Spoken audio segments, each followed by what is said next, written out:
नमस्कार साथियों, आप सभी का स्वागत है हमारी क्लास 2.0 के YouTube चैनल पर, जिसका उद्देश्य है कुछ सीखा जाए कुछ सिखाया जाए। अगर आपने अभी तक इस चैनल को सब्सक्राइब नहीं किया है तो जल्दी से इसे सब्सक्राइब कर लें। साथ ही साथ बेल आइकन को दबाना ना भूलें ताकि आगे आने वाली वीडियोस का नोटिफिकेशन आप तक पहुंच सके। मैं हर्षिल बोचे एक बार फिर हाजिर हूं करंट अफेयर वीडियो के साथ। तो बिना विलंब के आरंभ करते हैं आज की वीडियो। सबसे पहले आपको नवरात्र की बहुत बहुत शुभकामनाएं। और यहाँ पे नौ देवियों के, नौ दुर्गा रूप के नाम हैं, तो आप उसे भी याद कर लीजिए।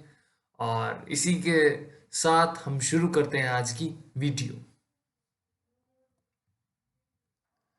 कौन होगी हाफ मैराथन चैंपियनशिप गिडीनिया 2020 की ambassador? Options are Constantina Dita, Paul Harris, केरोनिगेव या यमुनो कुशुजो। और आपका आंसर है कॉन्स्टेंटिना डिटा।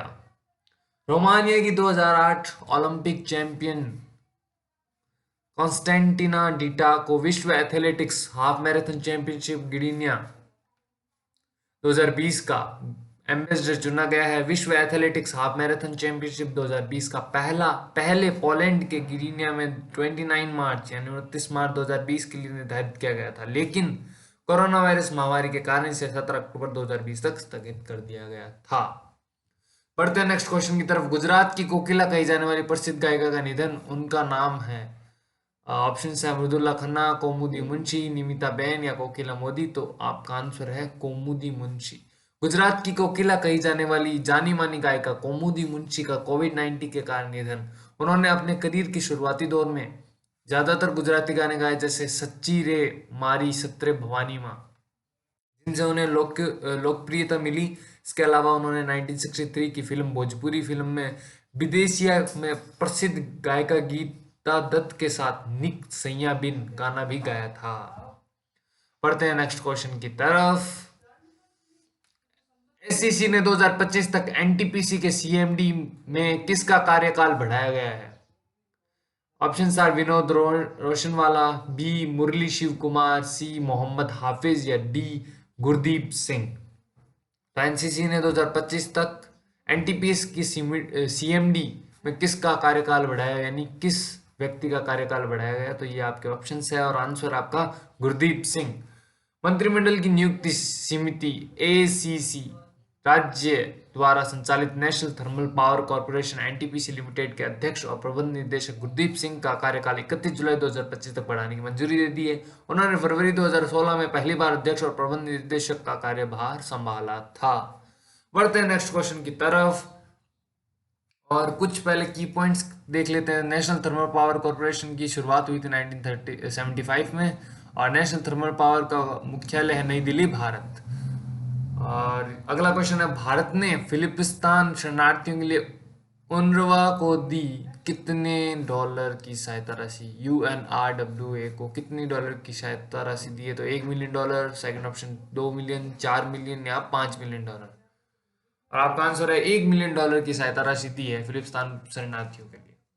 भारत ने पूर्व में फिलिपिस्तान शरणार्थियों के लिए काम करने वाली संस्था संयुक्त राष्ट्रीय राहत और निर्माण agency United nation relief and work agency UNRWA में $1 मिलियन की सहायता राशि का योगदान दिया है। ये सहायता राशि शिक्षा, स्वास्थ्य देखभाल, राहत और सामाजिक सेवाओं सहित एजेंसी के अन्य कार्यक्रमों और सेवाओं में योगदान देगी।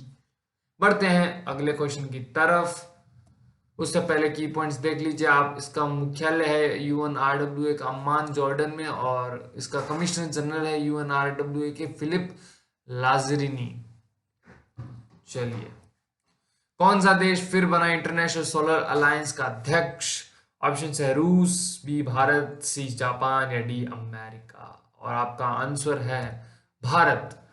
वर्चुअली आयोजित अंतर्राष्ट्रीय सौर गठबंधन इंटरनेशनल सोलर अलायंस की तीसरी बैठक में भारत और फ्रांस को अगले 2 साल के कार्यकाल के लिए फिर अध्यक्ष और सह अध्यक्ष चुना गया है। बैठक में कुल 53 सदस्य देशों और 5 हस्ताक्षरकर्ता और भावी सदस्य देशों ने हिस्सा लिया।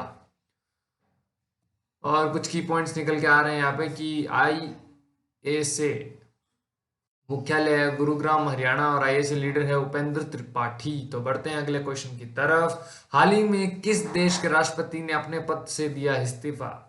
ऑप्शन आर किर्गिस्तान के राष्ट्रपति थे, इजराइल या फिर साउथ अफ्रीका के राष्ट्रपति या फिर सऊदी अरब। तो कौन से राष्ट्रपति थे जिन्होंने हाल ही में भी अपने पद से इस्तीफा दे दिया है? और आपका आंसर है किर्गिस्तान। किर्गिस्तान के राष्ट्रपति सोरेनबाई जेनेबकोव ने प्रदर्शनकारियों द्वारा उन्हें पद से हटाने की मांग के चलते 10 दिनों से किए जा रहे विरोध प्रदर्शन और सुरक्षा बल से टकराव के बाद अपने पद से इस्तीफा दे दिया है। उन्होंने 4 अक्टूबर 2020 को संसदीय चुनाव में राष्ट्रपति रूप में फिर से चुना गया, जिससे पूरे देश में राजनीतिक उथल-पुथल मच गई थी। और किर्गिस्तान कैपिटल है बिश्केक, किर्गिस्तान मुद्रा है किर्गिस्तानी सोम।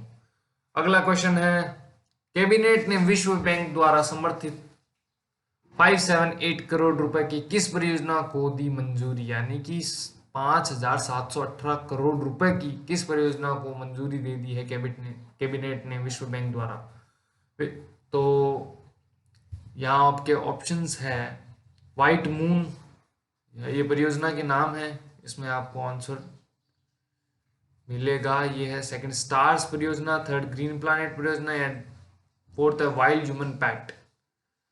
तो आंसर है स्टार्स परियोजना को विश्व बैंक द्वारा समर्थित 5,718 करोड़ रुपए की राशि दी गई है। तो प्रधानमंत्री नरेंद्र मोदी की अध्यक्षता वाले केंद्रीय मंत्रिमंडल ने strengthening teaching learning and results for status stars के कार्यान्वयन की अपनी मंजूरी दे दी है। स्टार्स भारतीय स्कूल शिक्षा प्रणाली में शिक्षा की गुणवत्ता में सुधार के लिए स्कूली शिक्षा एवं साक्षरता विभाग शिक्षा मंत्रालय के तहत एक नई केंद्र सरकार द्वारा प्रायोजित योजना है।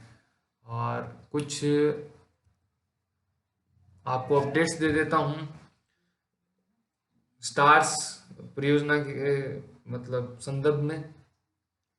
तो ये सबसे पहले तो स्टार्स परियोजना का समग्र फोकस और इसकी घटक गुणवत्ता आधारित शिक्षण परिणामों को राष्ट्रीय शिक्षा नीति एनपीए 2020 के उद्देश्यों के साथ पंक्तिबद्ध है। और इससे क्या होगा कि परियोजना बेहतर श्रम बाजार परिणामों के लिए बेहतर स्कूल द्वारा पारगमन नीतियों के साथ काम करने के लिए प्रत्यक्ष जुड़ाव के साथ उपायों को विकसित करने में मदद करेगी। तो और इससे 6 राज्य यानी कि ये परियोजना 6 राज्यों अर्थात हिमाचल प्रदेश, राजस्थान, महाराष्ट्र, मध्य प्रदेश, केरल और ओडिशा को कवर करेगी। यानी ये 6 राज्यों के ऊपर लागू होने जा रही है। तो ये बहुत अच्छी बात है। और इसी के साथ जल्दी से जल्दी अगर आपको ये वीडियो पसंद आया तो इसे लाइक कर दीजिए, चैनल को सब्सक्राइब कर दीजिए और साथ कमेंट करना ना भूलें। आपने इतना हमें वक्त दिया उसके लिए बहुत बहुत धन्यवाद।